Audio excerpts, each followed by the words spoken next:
that human beings could start to get as brutalized as they've been, both those who are victims of this very exploitative system, as well as those who perpetrate it, because you have to be brutalized in order to try and accumulate other people's share of resources.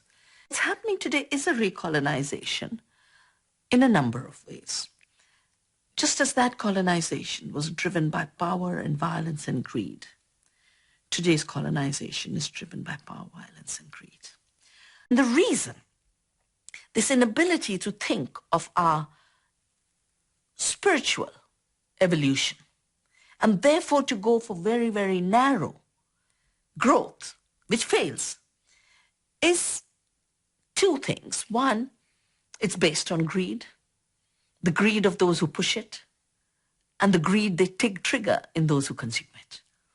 Second thing is that globalization actually turned greed and competition into human creeds. Competition is written into the World Trade Organization rules, and greed is written into the mechanisms of making profits at any cost, which is what corporations exist for, and putting the corporations and their logic up there, humanity down there, making profiteering and greed a higher value than sharing, conserving, evolving, growing spiritually, individually, as well as societally. That has basically meant that what we have created are truncated human beings. Truncated human beings who are not happy, who are miserable, and that's why look at the amount of Prozac being used to keep this high growth economy going. We'll just have to find other ways.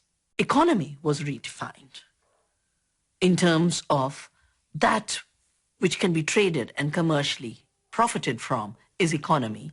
If you cook food for your children, if you get water for your home, if you look after an old parent, that's not work. It's not productive. It's not contributing to the economy. It's when you buy what you need and sell what you produce, then growth takes place. And most importantly, we need an economics of cooperation between people. This competition is killing us. And competition, again, comes out of that militarized, masculinist thinking, which has been a short-term distortion in our sense of what it means to be human. Violence is not a human indicator. It's an indicator of our inhumanity.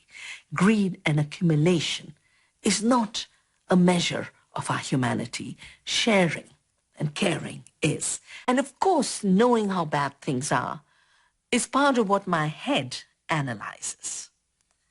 And I always say, you know, given that I had an education in English, degrees in physics, I know how to speak English, the language of domination, and I know how to add numbers, another language of domination.